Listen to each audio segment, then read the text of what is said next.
ਸੀਗਾ ਮੇਰੇ ਸਾਰੇ ਦੋਸਤੋ। ਟਾਈਮ ਦੀ ਘਾਟ ਹੋਣ ਕਰਕੇ ਭਾਈ ਮੇਰੇ ਕੋਲੇ ਜਿਹੜੇ ਆਪਦੇ ਪੁਰਾਣੇ ਨੋਟਸ ਬਣਾਏ ਹੋਏ ਸੀ ਉਹਨਾਂ ਦਾ ਮੈਂ PDF ਲੈ ਕੇ ਤੁਹਾਨੂੰ ਪੜ੍ਹਾਇਆ ਹੈਗਾ, ਕਿਉਂਕਿ ਮੇਰੇ ਕੋਲ ਟਾਈਮ ਹੈ ਨਹੀਂ ਸੀ ਇੰਨਾ ਟਾਈਪਿੰਗ ਕਰਕੇ ਤੁਹਾਨੂੰ ਵਧੀਆ ਨੋਟਸ ਪ੍ਰੋਵਾਈਡ ਕਰਵਾ ਸਕਾਂ। ਪਰ ਉਹੀ ਨੋਟਸ ਜਿਹੜੇ ਸੇਮ ਟੂ ਸੇਮ ਤੁਹਾਨੂੰ ਇਹ 'ਚ ਪੜ੍ਹਾਉਣਾ ਸੀ, ਮੇਰੇ ਪੁਰਾਣੇ ਨੋਟਸ ਤਿਆਰ ਕੀਤੇ ਹੋਏ ਆ। ਠੀਕ ਹੈ ਜੀ। ਅਤੇ ਦੇਖੋ ਅੱਜ ਆਪਾਂ ਗੱਲ ਕਰਾਂਗੇ ਨਾਮ ਬਾਰੇ। ਕਿਹਦੇ ਬਾਰੇ? ਨਾਮ ਬਾਰੇ, ਕਿ ਨਾਮ ਕੀ ਹੁੰਦਾ। ਵੀਡੀਓ ਵੱਧ ਤੋਂ ਵੱਧ ਲਾਈਕ ਕਰ ਦਿਓ ਅਤੇ ਸ਼ੇਅਰ ਕਰ ਦਿਓ ਭਾਈ। ਠੀਕ ਹੈ, ਲਾਈਕ ਅਤੇ ਸ਼ੇਅਰ ਜ਼ਰੂਰ ਕਰ ਦਿਓ ਵੀਡੀਓ ਨੂੰ। ਦੇਖੋ ਜੀ, ਕਹਿੰਦੇ ਵਿਆਕਰਨ ਦੇ ਅਨੁਸਾਰ ਸ਼ਬਦ ਦੋ ਤਰ੍ਹਾਂ ਦੇ ਹੁੰਦੇ ਹਨ। ਵਿਆਕਰਨ ਦੇ ਅਨੁਸਾਰ ਸ਼ਬਦ ਦੋ ਤਰ੍ਹਾਂ ਦੇ ਹੁੰਦੇ ਨੇ। ਇਹ ਗੱਲ ਯਾਦ ਰੱਖਣਾ, ਸਾਰਥਕ ਅਤੇ ਨਿਰਾਰਥਕ। ਇਹ ਗੱਲ ਯਾਦ ਰੱਖਣਾ। ਸਿਰਫ ਇਹ ਗੱਲ ਵੀ ਪੁੱਛੀ ਜਾ ਸਕਦੀ ਕਿ ਵਿਆਕਰਨ ਦੇ ਵਿੱਚ ਜਿਹੜੇ ਸ਼ਬਦ ਹੁੰਦੇ ਉਹ ਕਿੰਨੀ ਤਰ੍ਹਾਂ ਦੇ ਹੁੰਦੇ ਆ। ਸ਼ਬਦਾਂ ਦੇ 6 ਭੇਦ ਹੁੰਦੇ ਹਨ। ਇਹ ਗੱਲ ਯਾਦ ਰੱਖਣੀ ਹੈ। ਸ਼ਬਦਾਂ ਦੇ ਕਿੰਨੇ ਭੇਦ ਹੁੰਦੇ ਆ? 6 ਭੇਦ ਹੀ ਪੁੱਛ ਸਕਦੇ। ਸ਼ਬਦਾਂ ਦੇ ਕਿੰਨੇ ਭੇਦ ਹੁੰਦੇ ਆ? 6। ਵਿਆਕਰਨ ਦੇ ਸ਼ਬਦ ਦੇ ਵਿੱਚ ਕਿੰਨੇ ਪ੍ਰਕਾਰ ਦੇ ਹੁੰਦੇ? 2, ਸਾਰਥਕ ਅਤੇ ਨਿਰਾਰਥਕ। ਮਨੁੱਖ ਵਸਤੂਆਂ ਅਤੇ ਥਾਵਾਂ ਦੇ ਨਾਮਾਂ ਨੂੰ ਨਾਮ ਕਹਿੰਦੇ ਹਨ। ਨਾਮ ਦੀਆਂ ਕਿੰਨੀਆਂ ਕਿਸਮਾਂ ਨੇ? 5 ਕਿਸਮਾਂ। ਆਹ ਪ੍ਰਸ਼ਨ ਰਿਪੀਟ ਹੋ ਸਕਦਾ ਹੈ ਕਿ ਭਾਈ ਨਾਮ ਦੀਆਂ ਕਿੰਨੀਆਂ ਕਿਸਮਾਂ? 5 ਕਿਸਮਾਂ। ਆਮ ਨਾਮ, ਖਾਸ ਨਾਮ, ਇਕੱਠਵਾਚਕ ਨਾਮ, ਵਸਤੂਵਾਚਕ ਨਾਮ ਅਤੇ ਭਾਵਵਾਚਕ ਨਾਮ। ਠੀਕ ਹੈ, ਹੁਣ ਆਪਾਂ ਇਹਨਾਂ ਬਾਰੇ ਪੜ੍ਹਦੇ ਹਾਂ ਕਿ ਕਿਹੜੇ ਕਿਹੜੇ ਨਾਮ ਕਿਹੜੇ ਕਿਹੜੇ ਹੁੰਦੇ ਆ। ਠੀਕ ਹੈ, ਬੜਾ ਡਿਟੇਲ 'ਚ ਨਹੀਂ ਜਾਂਦੇ, ਬਸ ਉਹੀ ਚੀਜ਼ਾਂ ਪੜ੍ਹਾਂਗੇ ਜਿਹੜੀਆਂ ਪੇਪਰ ਦੇ ਪੁਆਇੰਟ ਆਫ ਵਿਊ ਤੋਂ ਆਪਾਂ ਨੂੰ ਇੰਪੋਰਟੈਂਟ ਨੇ। ਕਹਿੰਦੇ ਜਿਹੜੇ ਸ਼ਬਦ ਕਿਸੇ ਸੁਚੱਜੀ ਜਾਤੀ ਸ਼੍ਰੇਣੀ ਲਈ ਵਰਤੇ ਜਾਣ ਉਸ ਨੂੰ ਆਮ ਨਾਮ ਕਿਹਾ ਜਾਂਦਾ ਹੈਗਾ। ਕਿਸੇ ਜਾਤੀ ਵਾਸਤੇ ਵਰਤੇ ਜਾਣ, ਜਿਵੇਂ ਕਿ ਤੁਰੇ ਫਿਰਦੇ ਕੁੱਤੇ ਹੋ ਗਏ। ਠੀਕ ਹੈ, ਭੇਡਾਂ ਹੋ ਗਏ, ਜਿਹੜੇ ਆਮ ਕਿਸੇ ਸਮੁੱਚੀ ਜਾਤੀ ਵਾਸਤੇ ਵਰਤੇ ਜਾਵੇ। ਠੀਕ ਹੈ, ਜਿਵੇਂ ਕਿ ਆਪਾਂ ਲਾ ਲਓ ਝੁੰਡ। ਠੀਕ ਹੈ, ਝੁੰਡ ਹੋ ਗਿਆ।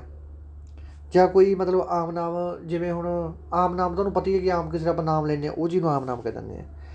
ਜਦੋਂ ਕਿਸੇ ਵਸਤੂ ਅਤੇ ਕਿਸੇ ਮਨੁੱਖ ਵਸਤੂ ਦਾ ਥਾਂ ਲੈਣ ਲਈ ਵਰਤੇ ਜਾਣ ਖਾਸ ਨਾਮ ਕਹਿੰਦੇ। ਜੇ ਕਿਸੇ ਵਸਤੂ, ਜਿਵੇਂ ਅੰਮ੍ਰਿਤਸਰ ਗਏ ਆਪਾਂ, ਸ਼੍ਰੀ ਅੰਮ੍ਰਿਤਸਰ। ਠੀਕ ਹੈ, ਆਪਾਂ ਗਏ ਪਠਾਨਕੋਟ, ਆਪਾਂ ਗਏ ਬਠਿੰਡਾ। ਜਿਹੜਾ ਕਿਸੇ, ਜਿਵੇਂ ਮੇਰਾ ਨਾਮ ਗਗਨ, ਇਹ ਸਾਰੇ ਆ ਗਏ, ਇਹ ਆ ਗਏ ਖਾਸ ਨਾਮ। ਠੀਕ ਹੈ, ਆਮ ਨਾਮ ਉਹ ਹੁੰਦੇ ਜਿਹੜੇ ਕਿਸੇ ਜਾਤੀ ਨੂੰ ਸੰਬੋਧਨ ਕਰਦੇ ਆ। ਠੀਕ ਹੈ, ਕਿਸੇ ਸ਼੍ਰੇਣੀ ਨੂੰ ਸੰਬੋਧਿਤ ਕਰਦੇ ਆ। ਠੀਕ ਹੈ, ਜਿਵੇਂ ਆਪਣੇ ਜੱਟ ਸਿੱਖ ਹੋ ਗਏ। ਠੀਕ ਹੈ, ਮਜ਼੍ਹਬੀ ਸਿੱਖ ਹੋ ਗਏ, ਇੱਕ ਜਾਤੀ ਨੂੰ ਨਹੀਂ ਡਿਨੋਟ ਕਰਦੇ, ਉਹ ਇੱਕ ਆਮ ਨਾਮ ਹੈਗਾ। ਅਤੇ ਖਾਸ ਨਾਮ ਕਿਸੇ ਵਿਸ਼ੇਸ਼ ਚੀਜ਼ ਦਾ ਜਿਹੜਾ ਨਾਮ ਹੁੰਦਾ ਉਹ ਆਪਾਂ ਕਹਿੰਦੇ ਹਾਂ ਖਾਸ ਨਾਮ। ਜਿਹੜੇ ਵਸਤੂ ਜਾਂ ਕਿਸੇ ਮਨੁੱਖ ਜਾਂ ਵਸਤੂ ਦੀ ਥਾਂ ਦਾ ਨਾਂ ਲੈਣ ਲਈ ਵਰਤੇ ਜਾਣ। ਠੀਕ ਹੈ, ਇਸ ਨੂੰ ਦੱਸ ਕੇ ਮੈਂ ਕਿਸੇ ਨਾਂ ਲੈਣ ਲਈ ਵਰਤੇ ਉਹਨੂੰ ਖਾਸ ਨਾਮ ਕਹਿੰਦੇ। ਜਿਹੜੇ ਸ਼ਬਦ ਮਨੁੱਖਾਂ ਜਾਂ ਵਸਤੂਆਂ ਦੇ ਸਮੂਹ ਜਾਂ ਇਕੱਠ ਲਈ ਵਰਤੇ ਜਾਣ ਉਸ ਨੂੰ ਕਹਿੰਦੇ ਆਪਾਂ ਇਕੱਠਵਾਚਕ। ਸਮੂਹ ਹੋ ਗਿਆ ਜਾਂ ਕੋਈ ਇਕੱਠ ਹੋ ਗਿਆ, ਉਹਦੇ ਵਾਸਤੇ ਵਰਤੇ ਆ। ਜਿਵੇਂ ਕੋਈ ਝੁੰਡ ਖੜ੍ਹਾ ਹੈਗਾ, ਜਾਂ ਕੋਈ ਗਰੁੱਪ ਹੋ ਗਿਆ, ਜਾਂ ਜੂਰੀ ਹੋ ਗਈ। ਜੂਰੀ ਜਿਹੜਾ ਫੈਸਲਾ ਸੁਣਾਉਂਦੀ ਹੈ 5 ਮੈਂਬਰੀ ਕਮੇਟੀ। ਤਾਂ ਇਹ ਸਾਰੇ ਇਕੱਠਵਾਚਕ ਦੇ ਵਿੱਚ ਆ ਜਾਂਦੇ, ਜਿਹੜਾ ਕਿਸੇ ਸਮੂਹ ਜਾਂ ਇਕੱਠ ਲਈ ਵਰਤੇ ਜਾਣ। ਇਸ ਤੋਂ ਬਾਅਦ ਜਿਹੜੇ ਸ਼ਬਦ ਤੋਲੀਆਂ ਜਾਂ ਮਿਣੀਆਂ ਜਾ ਸਕਣ ਵਾਲੀਆਂ ਵਸਤੂਆਂ ਲਈ ਵਰਤੇ ਜਾਣ। ਠੀਕ ਹੈ, ਜਿਹੜੀਆਂ ਵਸਤੂਆਂ ਤੋਲੀਆਂ ਜਾ ਸਕਦੀਆਂ ਅਤੇ ਮਿਣੀਆਂ ਜਾ ਸਕਦੀਆਂ ਉਹਨੂੰ ਆਪਾਂ ਕਹਾਂਗੇ ਪਦਾਰਥਵਾਚਕ, ਵਸਤੂਵਾਚਕ ਨਾਮ। ਇਸ ਤੋਂ ਬਾਅਦ ਜਿਹੜੇ ਨਾਮ ਕੇਵਲ ਚੀਜ਼ਾਂ ਲਈ ਵਰਤੇ ਜਾਣ, ਜਿਹੜੇ ਸਿਰਫ ਮਤਲਬ ਮਹਿਸੂਸ ਕੀਤੇ ਜਾਣ। ਠੀਕ ਹੈ, ਦੇਖੇ ਨਾ ਜਾ ਸਕਣ, ਉਹਨਾਂ ਨੂੰ ਆਪਾਂ ਕਹਾਂਗੇ ਭਾਵਵਾਚਕ ਨਾਮ। ਜਿਵੇਂ ਕਿ ਖੁਸ਼ੀ, ਗਮੀ, ਇਹ ਚੀਜ਼ਾਂ। ਠੀਕ ਹੈ, ਸਿਰਫ ਆਪਾਂ ਭਾਵਵਾਚਕ ਮਹਿਸੂਸ ਕਰ ਸਕਦੇ, ਉਹਨੂੰ ਦੇਖ ਨਹੀਂ ਸਕਦੇ। ਠੀਕ ਹੈ ਜੀ। ਇਸ ਤੋਂ ਬਾਅਦ ਆ ਗਿਆ ਪੜਨਾਮ। ਪੜਨਾਮ ਦਾ ਸਭ ਤੋਂ ਪਹਿਲਾ ਪ੍ਰਸ਼ਨ ਇਹ ਮੰਨਣਾ ਕਿ ਪੜਨਾਮ ਕਿਹੜੇ ਹੁੰਦੇ? ਇਹ ਨਾਮ ਦੀ ਥਾਂ 'ਤੇ ਵਰਤੇ ਜਾਂਦੇ ਹਨ, ਉਹਨਾਂ ਨੂੰ ਪੜਨਾਮ ਕਹਿੰਦੇ ਹਨ। ਪੜਨਾਮ ਦੀਆਂ 6 ਕਿਸਮਾਂ ਹਨ। ਕਿਸਮਾਂ ਦੇ ਵਿੱਚ ਪ੍ਰਸ਼ਨ ਪੱਕਾ ਬਣਨਾ ਹੈਗਾ। ਕਿਹੜੀਆਂ ਕਿਸਮਾਂ? ਪੁਰਖਵਾਚਕ, ਨਿੱਜਵਾਚਕ, ਸੰਬੰਧਵਾਚਕ, ਪ੍ਰਸ਼ਨਵਾਚਕ, ਨਿਸ਼ਚੇਵਾਚਕ, ਅਨਿਸ਼ਚੇਵਾਚਕ। ਜਿਹੜੇ ਪੜਨਾਮ ਕਿਸੇ ਮਨੁੱਖ ਜਾਂ ਵਿਅਕਤੀ ਦੀ ਥਾਂ 'ਤੇ ਵਰਤਿਆ ਜਾਂਦਾ ਹੈ ਉਸ ਨੂੰ ਪੁਰਖਵਾਚਕ ਪੜਨਾਮ ਕਹਿੰਦੇ ਹਨ। ਕਿਸੇ ਮਨੁੱਖ ਜਾਂ ਵਿਅਕਤੀ ਦੀ ਥਾਂ 'ਤੇ ਵਰਤਿਆ ਜਾਂਦਾ ਹੈ ਉਸ ਨੂੰ ਪੁਰਖਵਾਚਕ ਪੜਨਾਮ ਕਹਿੰਦੇ, ਜਿਵੇਂ ਮੈਂ, ਤੁਸੀਂ, ਉਹ ਆਦਿ। ਪੁਰਖਵਾਚਕ ਪੜਨਾਮ 3 ਤਰ੍ਹਾਂ ਦੇ ਹੁੰਦੇ ਆ। ਠੀਕ ਹੈ, ਕਿਹੜੇ? ਉੱਤਮ ਪੁਰਖ, ਮੱਧਮ ਪੁਰਖ, ਅੰਨ੍ਹੇ ਪੁਰਖ। ਉੱਤਮ ਪੁਰਖ ਉਹ ਹੁੰਦਾ ਜਿਹੜਾ ਗੱਲ ਕਰ ਰਿਹਾ ਹੈ। ਮੱਧਮ ਪੁਰਖ ਉਹ ਹੁੰਦਾ ਜਿਸ ਨਾਲ ਗੱਲ ਕਰ ਰਹੇ ਹਾਂ ਆਪਾਂ। ਅੰਨ੍ਹੇ ਪੁਰਖ ਜਿਸ ਬਾਰੇ ਗੱਲ ਹੋ ਰਹੀ ਹੈ ਉਸ ਨੂੰ ਆਪਾਂ ਕਹਾਂਗੇ ਅੰਨ੍ਹੇ ਪੁਰਖ। ਉੱਤਮ ਪੁਰਖ ਜਿਵੇਂ ਮੈਂ ਗੱਲ ਕਰ ਰਿਹਾ, ਮੱਧਮ ਪੁਰਖ ਤੁਸੀਂ ਜਿਹਨਾਂ ਨਾਲ ਮੈਂ ਤੁਹਾਡੇ ਨਾਲ ਗੱਲ ਕਰ ਰਿਹਾ, ਅਤੇ ਅੰਨ੍ਹੇ ਪੁਰਖ ਉਹ ਜਿਨ੍ਹਾਂ ਬਾਰੇ ਆਪਾਂ ਗੱਲ ਕਰ ਰਹੇ ਹਾਂ। ਠੀਕ ਹੈ, ਬਾਕ ਵਿੱਚ ਗੱਲ ਕਰਨ ਵਾਲੇ ਨੂੰ ਉੱਤਮ ਪੁਰਖ ਕਿਹਾ ਜਾਂਦਾ ਹੈਗਾ। ਇਹ ਤੁਹਾਨੂੰ ਦੱਸ ਕੇ ਹਟਿਆਂਗਾ। ਬਾਕ ਵਿੱਚ ਜਿਸ ਨਾਲ ਗੱਲ ਕੀਤੀ ਜਾਵੇ ਉਸ ਨੂੰ ਮੱਧਮ ਪੁਰਖ ਕਿਹਾ। ਬਾਕ ਵਿੱਚ ਜਿਸ ਬਾਰੇ ਗੱਲ ਕੀਤੀ ਜਾਵੇ ਉਸ ਨੂੰ ਅੰਨ੍ਹੇ ਪੁਰਖ ਕਿਹਾ ਜਾਂਦਾ ਹੈਗਾ। ਠੀਕ ਹੈ, ਜਿਹੜੇ ਪੜਨਾਮ ਕਰਤਾ ਦੇ ਨਾਲ ਆ ਕੇ ਉਸਦੀ ਵਿਸ਼ੇਸ਼ਤਾ ਦੱਸਣ, ਕਰਤਾ ਦੇ ਨਾਲ ਆ ਕੇ ਉਸਦੀ ਵਿਸ਼ੇਸ਼ਤਾ ਦੱਸਣ ਨੂੰ ਨਿੱਜਵਾਚਕ ਪੜਨਾਮ ਕਿਹਾ ਜਾਂਦਾ ਹੈ। ਮੈਂ ਉਸ ਨਾਲ ਉੱਥੇ ਗਿਆ, ਮੈਂ ਉਸ ਨਾਲ ਉੱਥੇ ਗਿਆ। ਇਹ ਕਰਤਾ ਦੇ ਨਾਲ ਆ ਕੇ ਆਪਦੀ ਇੱਕ ਵਿਸ਼ੇਸ਼ਤਾ ਦੱਸੀ, ਉਸਨੂੰ ਆਪਾਂ ਕਹਿੰਦੇ ਨਿੱਜਵਾਚਕ। ਜਿਹੜਾ ਪੜਨਾਮ ਪ੍ਰਸ਼ਨ ਪੁੱਛਣ ਲਈ ਕੰਮ ਕਰੇ ਉਸ ਨੂੰ ਆਪਾਂ ਕਹਿੰਦੇ ਪ੍ਰਸ਼ਨਵਾਚਕ ਪੜਨਾਮ। ਜਿਹੜਾ ਪੜਨਾਮ ਕਿਸੇ ਦਿਸ ਰਹੀ ਚੀਜ਼ ਵੱਲ ਇਸ਼ਾਰਾ ਕਰਕੇ ਉਸਦੀ ਨਾਂ ਦੀ ਥਾਂ 'ਤੇ ਵਰਤਿਆ ਜਾਂਦਾ ਹੈ ਉਸ ਨੂੰ ਨਿਸ਼ਚੇਵਾਚਕ ਪੜਨਾਮ ਕਹਿੰਦੇ ਹਨ। ਜਿਵੇਂ ਕਹਿੰਦੇ ਨੇ ਕਿ ਉਹ ਦੇਖੋ। ਠੀਕ ਹੈ, ਕਿਸੇ ਦੀ ਚੀਜ਼ ਵੱਲ ਇਸ਼ਾਰਾ ਕਰਕੇ ਉਸਦੀ ਨਾਂ ਦੀ ਥਾਂ 'ਤੇ ਵਰਤਿਆ ਜਾਂਦਾ ਹੈਗਾ। ਇਸ ਤੋਂ ਬਾਅਦ ਲਿੰਗ। ਲਿੰਗ ਕਿੰਨੀ ਤਰ੍ਹਾਂ ਦੇ ਹੁੰਦੇ? ਲਿੰਗ ਹੁੰਦੇ ਆ 2 ਤਰ੍ਹਾਂ ਦੇ। ਕਿਹੜੇ ਕਿਹੜੇ ਹੁੰਦੇ ਆ? ਨਰ ਅਤੇ ਮਾਦਾ। ਹੁਣ 7 ਸ਼ਬਦ ਵੰਡ ਵਿੱਚ ਲਿੰਗ ਪਰਿਵਰਤਨ ਕਹਿੰਦੇ ਹਨ। ਇਸਤਰੀ ਲਿੰਗ ਦੇ ਵਿੱਚ ਸ਼ਬਦ ਮਾਦਾ ਲਿੰਗ ਕਹਿੰਦੇ ਹਨ ਅਤੇ ਪੁਰਸ਼ ਦੇ ਵਿੱਚ ਜਿਹੜਾ ਹੁੰਦਾ ਨਰ। ਲਿੰਗ ਕਿੰਨੇ ਤਰ੍ਹਾਂ ਦੇ ਹੁੰਦੇ ਆ? 2 ਤਰ੍ਹਾਂ ਦੇ, ਨਰ ਅਤੇ ਮਾਦਾ। ਇਸ ਤੋਂ ਬਾਅਦ ਬਚਨ। ਪੰਜਾਬੀ ਦੇ ਵਿੱਚ ਬਚਨਾਂ ਵਿੱਚ 2 ਪ੍ਰਕਾਰ ਦੇ ਬਚਨ ਹੁੰਦੇ ਹਨ। ਜਿਨ੍ਹਾਂ ਸ਼ਬਦਾਂ ਦੇ ਵਿੱਚ ਕਿਸੇ ਮਨੁੱਖ ਜਾਂ ਵਸਤੂ ਦੀ ਸੰਖਿਆ 1 ਦੱਸੀ ਜਾਂਦੀ ਹੈ ਉਸ ਨੂੰ ਇੱਕ ਵਚਨ ਕਹਿੰਦੇ ਹਨ। ਵਚਨ 2 ਤਰ੍ਹਾਂ ਦੇ ਹੁੰਦੇ ਹਨ। ਜਿਹਦੇ ਵਿੱਚ ਕਿਸੇ ਮਨੁੱਖ ਜਾਂ ਵਸਤੂ ਦੀ ਸੰਖਿਆ 1 ਦੱਸੀ ਜਾਵੇ ਉਸ ਨੂੰ ਇੱਕ ਵਚਨ। ਜਿਨ੍ਹਾਂ ਸ਼ਬਦਾਂ ਦੇ ਵਿੱਚ ਮਨੁੱਖ ਜਾਂ ਵਸਤੂਆਂ ਦੀ ਸੰਖਿਆ 1 ਤੋਂ ਵੱਧ ਦੱਸੀ ਜਾਵੇ ਉਸ ਨੂੰ ਆਪਾਂ ਕਹਾਂਗੇ ਬਹੁ ਵਚਨ। ਠੀਕ ਹੈ, ਇਹ ਗੱਲ ਯਾਦ ਰੱਖਣੀ ਹੈ। ਲਿੰਗ ਵੀ 2 ਤਰ੍ਹਾਂ ਦੇ ਹੁੰਦੇ, ਬਚਨ ਵੀ। ਇਸ ਤੋਂ ਬਾਅਦ ਅੱਗੇ ਵਿਸ਼ੇਸ਼ਣ। ਵਿਸ਼ੇਸ਼ਣ ਦੇ ਨਾਂ ਤੋਂ ਹੀ ਕਨਫਰਮ ਹੋਈ ਜਾਂਦਾ ਆਪਾਂ ਨੂੰ ਕਿ ਵਿਸ਼ੇਸ਼ਣ ਦਾ ਕੀ ਕੰਮ ਆ ਭਾਈ? ਕਿਸੇ ਚੀਜ਼ ਦੀ ਵਿਸ਼ੇਸ਼ਤਾ ਦੱਸਣਾ। ਨਾਵਾਂ ਦੀ ਵਿਸ਼ੇਸ਼ਤਾ, ਗੁਣ, ਔਗਣ, ਗਿਣਤੀ, ਮਿਣਤੀ ਦੱਸਣਾ ਬੜੇ ਵਿਸ਼ੇਸ਼ਣ ਕਹਿੰਦੇ ਹਨ। ਜਿਵੇਂ ਕਿ ਆਪਾਂ ਕਹਿੰਦੇ ਕਿ ਉਹ ਬੰਦਾ ਕਾਲਾ ਹੈ, ਉਹਦਾ ਗੁਣ ਹੈ। ਉਹ ਬੰਦਾ ਗੋਰਾ ਹੈ, ਉਹਦਾ ਗੁਣ ਹੈ। ਸੱਚ ਗੁਣ ਹੈ, ਝੂਠ ਗੁਣ ਹੈ। ਇਹ ਸਾਰੇ ਕੀ ਹੈ? ਗੁਣ ਹੁੰਦੇ ਕਿਸੇ ਵੇਲੇ, ਕੋਈ ਲੰਮਾ ਕੋਈ ਪਤਲਾ। ਠੀਕ ਹੈ। ਅਤੇ ਵਿਸ਼ੇਸ਼ਣ ਦੀਆਂ ਕਿਸਮਾਂ ਵੀ 5 ਹੈ। ਕਿਸਮਾਂ ਦਾ ਹਰੇਕ ਦੀ ਯਾਦ ਰੱਖਣੀ ਹੈ। ਵਿਸ਼ੇਸ਼ਣ ਦੀਆਂ ਕਿਸਮਾਂ ਕਿਹੜੀਆਂ ਕਿਹੜੀਆਂ ਹਨ? ਗੁਣਵਾਚਕ, ਸੰਖਿਆਵਾਚਕ, ਪਰਿਮਾਣਵਾਚਕ, ਨਿਸ਼ਚੇਵਾਚਕ, ਪਰਿਣਾਮੀ।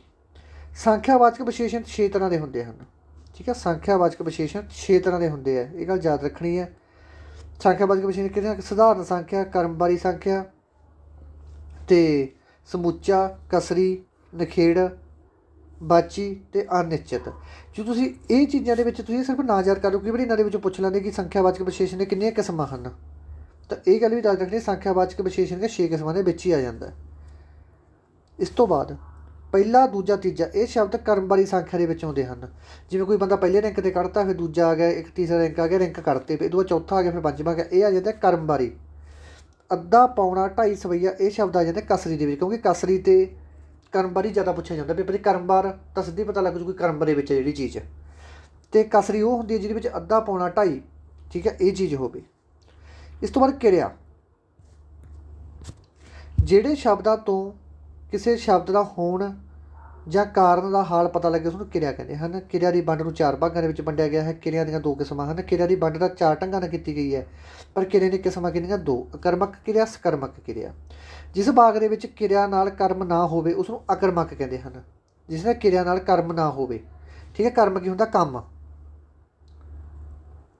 ਉਸਨੇ ਪੜ੍ਹਿਆ, ਉਸਨੇ ਪੜ੍ਹਿਆ, ਇਹਦੇ ਵਿੱਚ ਕਿਰਿਆ ਤਾਂ ਹੈਗੀ, ਉਸਨੇ ਪੜ੍ਹਿਆ, ਪਰ ਕਰਮ ਨਹੀਂ ਹੈਗਾ। ਉਸਨੇ ਕੀ ਪੜ੍ਹਿਆ? ਅਖਬਾਰ ਪੜ੍ਹਿਆ, ਕਿਤਾਬ ਪੜ੍ਹੀ, ਲਵ ਲੈਟਰ ਪੜ੍ਹਿਆ। ਠੀਕ ਹੈ, ਕੀ ਪੜ੍ਹਿਆ ਉਸਨੇ? ਇਹ ਚੀਜ਼ ਦਾ ਮਤਲਬ ਇਹ ਹੈਗਾ ਕਿ ਆਕਰਮਕ ਕਿਰਿਆ ਉਹ ਹੈ ਜਿਹਦੇ ਵਿੱਚ ਕਿਰਿਆ ਤਾਂ ਹੈਗੀ ਨਾਲ ਕਰਮ ਨਹੀਂ ਹੈਗਾ।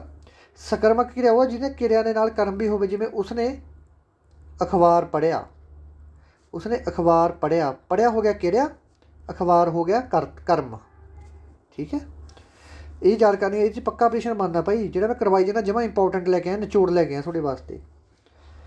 ਇਸ ਤੋਂ ਬਾਅਦ ਕਿਰਿਆ ਦੇ ਜਿਸ ਰੂਪ ਤੋਂ ਪਤਾ ਲੱਗੇ ਕਿ ਕਰਨ ਵਾਲਾ ਕਰਤਾ ਆਪ ਹੈ ਉਸਨੂੰ ਸਧਾਰਨ ਕਿਰਿਆ ਕਿਹਾ ਜਾਂਦਾ। ਜਿਹਦੇ ਵਿੱਚ ਕਿਰਿਆ ਦੇ ਵਿੱਚ ਪਤਾ ਲੱਗੇ ਜਿਹੜਾ ਕਰਤਾ ਹੀ ਹੈ, ਜਿਹੜਾ ਕਰਨ ਵਾਲਾ ਕਰਤਾ ਆਪ ਹੀ ਹੈ। ਜਿਵੇਂ ਮੈਂ ਆਪ ਉੱਥੇ ਗਿਆ, ਜਿਵੇਂ ਮੈਂ ਆਪ ਉੱਥੇ ਗਿਆ। ਠੀਕ ਹੈ, ਇਹਦੇ ਵਿੱਚ ਕਰਤਾ ਆਪ ਹੀ ਕਰਮ ਕਰ ਰਿਹਾ ਹੈਗਾ। ਠੀਕ ਹੈ, ਕਰਨ ਵਾਲਾ ਕਰਤਾ ਆਪ ਹੀ ਹੈਗਾ, ਉਸਨੂੰ ਆਪਾਂ ਕਹਾਂਗੇ ਸਧਾਰਨ। ਕਿਰਿਆ ਦੇ ਜਿਸ ਰੂਪ ਦੇ ਵਿੱਚ ਪਤਾ ਲੱਗੇ ਕਰਨ ਵਾਲਾ ਆਪ ਨਹੀਂ ਹੈ ਉਸਨੂੰ ਪ੍ਰੇਰਨਾਤਮਕ। ਜਿਵੇਂ ਕਿ ਉਹ ਉੱਥੇ ਗਏ। ਠੀਕ ਹੈ, ਇਹ ਹੁੰਦਾ ਹੈਗਾ ਜਿਹਦੇ ਵਿੱਚ ਬੰਦਾ ਆਪ ਹੀ ਕੰਮ ਕਰਦਾ ਹੈਗਾ, ਕਰਤਾ ਆਪ ਹੀ ਉਹ ਸਧਾਰਨ ਕਿਰਿਆ। ਜਿਹਦੇ ਵਿੱਚ ਕੋਈ ਦੂਸਰਾ ਕੰਮ ਕਰਦਾ ਉਸਨੂੰ ਪ੍ਰੇਰਨਾਤਮਕ ਕਿਰਿਆ। ਜਿਸ ਵਾਕ ਵਿੱਚ ਇੱਕ ਵਿਅਕਤੀ ਜਾਂ ਵਸਤੂ ਦੁਆਰਾ ਕਿਰਿਆ ਹੁੰਦੀ ਦੱਸੀ ਜਾਂਦੀ ਉਸਨੂੰ ਅਕੇਰੀ ਕਿਰਿਆ ਕਹਿੰਦੇ ਹਨ। ਜਿਸ ਵਾਕ ਵਿੱਚ ਇੱਕ ਵਿਅਕਤੀ ਜਾਂ ਵਸਤੂ ਦੁਆਰਾ ਕਿਰਿਆ ਹੁੰਦੀ ਉਸਨੂੰ ਅਕੇਰੀ ਕਿਰਿਆ ਕਹਿੰਦੇ ਹਨ। ਜਿਸ ਵਾਕ ਦੇ ਵਿੱਚ ਇੱਕ ਤੋਂ ਵੱਧ ਵਿਅਕਤੀਆਂ ਜਾਂ ਵਸਤੂਆਂ ਦੁਆਰਾ ਕਿਰਿਆ ਕੀਤੀ ਜਾਂਦੀ ਹੈ ਉਸਨੂੰ ਸੰਯੁਕਤ ਕਿਰਿਆ ਕਹਿੰਦੇ ਹਨ। ਜਿਸ ਵਾਕ ਦੇ ਅੰਤ ਦੇ ਵਿੱਚ ਹਨ, ਸੀ, ਸਨ ਆਦਿ ਸ਼ਬਦ ਉਹਨਾਂ ਨੂੰ ਸਹਾਇਕ ਕਿਰਿਆ ਕਹਿੰਦੇ ਹਨ। ਜਿਨ੍ਹਾਂ ਦੀ ਵਾਕ ਦੇ ਵਿੱਚ ਅੰਤ ਦੇ ਵਿੱਚ ਕਿਰਿਆ ਇਕੱਲੀ ਆਵੇ ਉਹਨਾਂ ਨੂੰ ਸਸਰੰਗੀ ਕਹਿੰਦੇ ਹਨ। ਠੀਕ ਹੈ, ਪੁੱਛਣਗੇ ਜਿਨ੍ਹਾਂ ਦੇ ਵਾਕ ਦੇ ਵਿੱਚ ਅੰਤ ਦੇ ਵਿੱਚ ਇਕੱਲੀ ਕਿਰਿਆ ਆਉਂਦੀ ਉਸਨੂੰ ਕੀ ਕਹਿੰਦੇ? ਸਸਰੰਗੀ। ਜਿਨ੍ਹਾਂ ਦੇ ਅੰਤ ਦੇ ਵਿੱਚ ਆ ਉਹਨਾਂ ਨੂੰ ਸਹਾਇਕ ਕਿਰਿਆ ਕਹਿੰਦੇ ਆ। ਠੀਕ ਹੈ, ਜਿਸ ਵਿੱਚ ਇੱਕ ਵਿਅਕਤੀ ਸਾਰੇ ਕੰਮ ਕਰਦੇ ਨੂੰ ਅਕੇਰੀ ਕਿਰਿਆ। ਜਿਹਦੇ ਵਿੱਚ ਵਿਅਕਤੀ ਅਤੇ ਵਸਤੂਆਂ ਵੱਧ ਹੋਣ, ਇੱਕ ਤੋਂ ਵੱਧ ਹੋਣ, ਉਹਨੂੰ ਆਪਾਂ ਸੰਯੁਕਤ। ਠੀਕ ਹੈ ਜੀ। ਇਸ ਤੋਂ ਬਾਅਦ ਆ ਗਿਆ ਆਪਣੇ ਕਿਰਿਆ ਵਿਸ਼ੇਸ਼ਣ।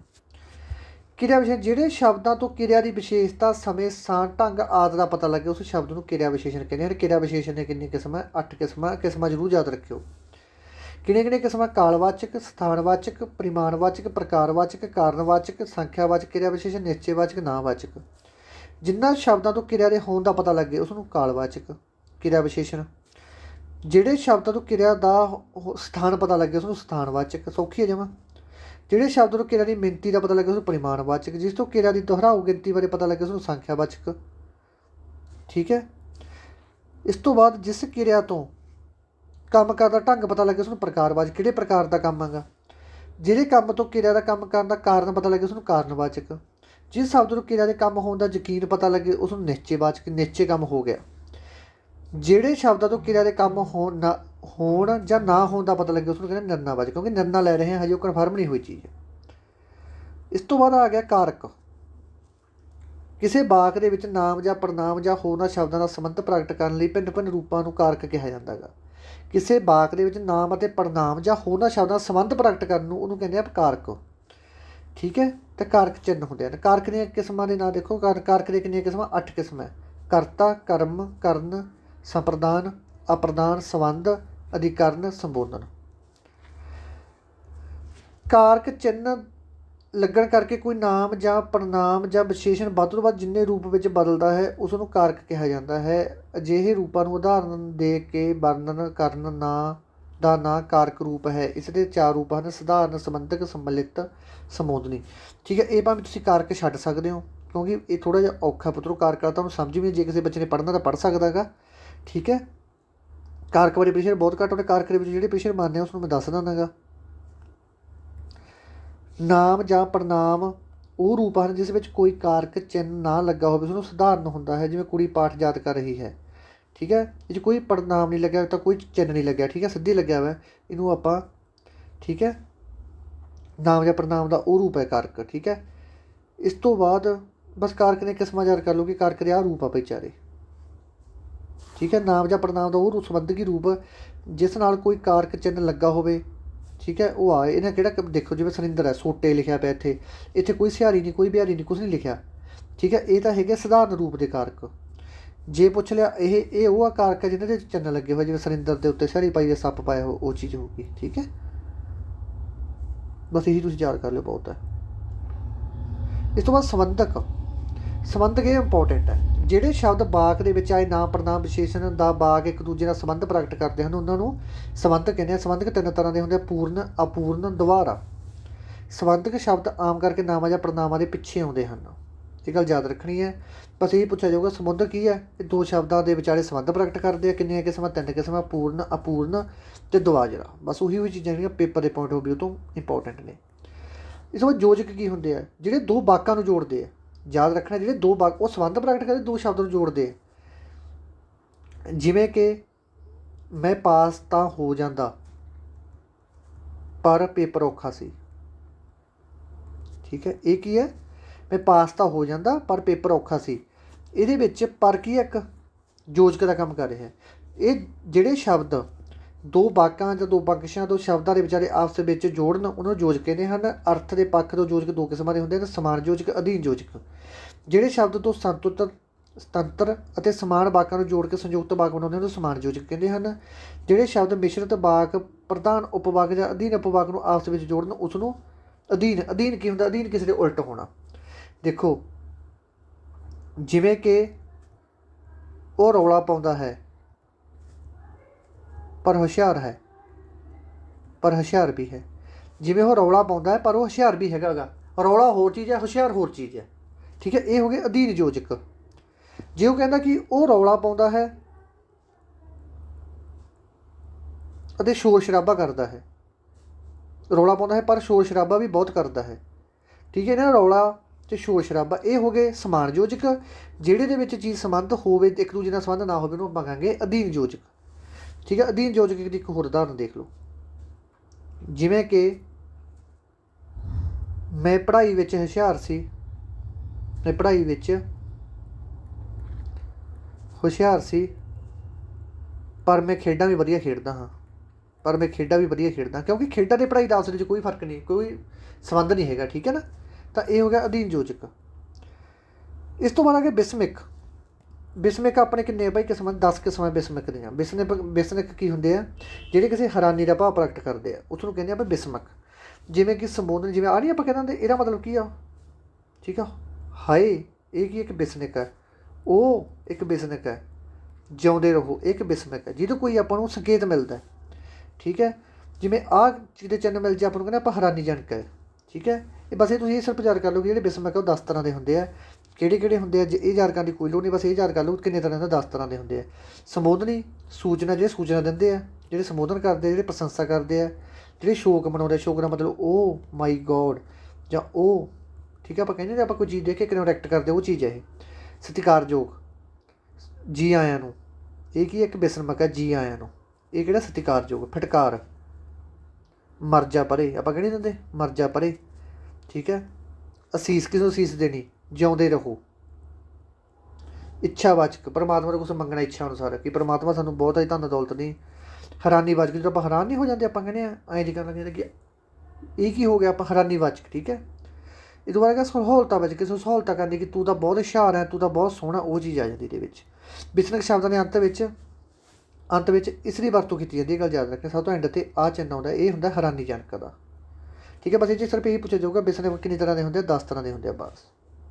ਓਕੇ ਮੇਰੇ ਦੋਸਤੋ, ਇਹਨਾਂ ਪੰਜਾਬੀ ਦੇ ਸਾਰੇ ਲੈਕਚਰ ਕੰਪਲੀਟ ਹੋ ਚੁੱਕੇ ਆ। ਆਪਣੇ ਇੱਕ ਅੱਧਾ ਲੈਕਚਰ ਉਹ ਵੀ MCQ ਦਾ ਰਹਿੰਦਾ, ਉਹ ਵੀ ਇਹਨਾਂ ਦੇ ਵਿੱਚੋਂ ਹੀ ਬਣੂਗਾ, ਉਹ ਆਪਾਂ ਲਾ ਦਾਂਗੇ। ਅਤੇ ਆਹ ਭਾਈ ਜਿਹੜੇ ਬੱਚੇ ਰਹਿੰਦੇ ਇੱਕ ਵਾਰੀ ਫਿਰ ਤਿਆਰੀ ਕਰ ਲਓ ਚੰਗੀ ਤਰ੍ਹਾਂ ਇਹਦੀ, ਠੀਕ ਹੈ। ਬਾਕੀ ਹੋਰ ਲੈਕਚਰ ਪਾਉਣਾ ਮੈਂ ਮੈਥ ਮੂਥ ਦੇ, ਜਿਹੜੇ ਇੱਕ ਨਾ ਮੈਨੂੰ ਇਹ ਸੀ, ਇਹਨਾਂ ਨੂੰ ਸਾਰੇ ਟੀਚਰਾਂ ਨੂੰ ਵੀ ਇਹ ਸੀ ਕਿ ਪੇਪਰ ਲੇਟ ਕਰਨਗੇ, ਪਰ ਇਹ ਤੁਹਾਨੂੰ ਪਤਾ ਹੀ ਹੈ ਕਿ ਮੌਕੇ 'ਤੇ ਆ ਕੇ ਇਹਨਾਂ ਨੇ ਨਾ ਫਾਹੀ ਵੱਢਣੇ ਹੁੰਦੇ ਆ, ਪਤਾ ਨਹੀਂ ਆਪਦੇ ਬੰਦੇ ਸੈੱਟ ਕਰਨੇ ਹੁੰਦੇ ਇਹਨਾਂ ਨੇ, ਵਿੱਚ ਪਤਾ ਨਹੀਂ ਕੀ ਕਰਨਾ ਹੁੰਦਾ ਕੀ ਨਾ। ਮੌਕੇ 'ਤੇ ਆ ਕੇ ਇਹਨਾਂ ਦਾ ਇਹੀ ਰੌਲਾ ਰਹਿੰਦਾ, ਆਈ ਵਾਰ ਇਹਨਾਂ ਦਾ ਇਹੀ ਰੌਲਾ ਹੁੰਦਾ, ਕੋਈ ਨਵੀਂ ਗੱਲ ਨਹੀਂ ਹੈਗੀ ਇਹ ਕਿ ਪਹਿਲਾਂ ਭਰਤੀ ਕੱਢ ਦੋ ਬੱਚੇ ਤਿਆਰੀ ਕਰ ਲੈਣ, ਜਿਉਂ ਮੌਕੇ 'ਤੇ ਬਸ ਯਾਰ ਸਰੀ ਪਿਆ ਸਰਕਾਰਾਂ ਦਾ ਵੀ। ਅਤੇ ਧੰਨਵਾਦ ਮੇਰੇ ਦੋਸਤੋ, ਵੀਡੀਓ ਨੂੰ ਵੱਧ ਤੋਂ ਵੱਧ ਲਾਈਕ ਅਤੇ ਸ਼ੇਅਰ ਜ਼ਰੂਰ ਕਰ ਦਿਓ। ਧੰਨਵਾਦ ਜੀ।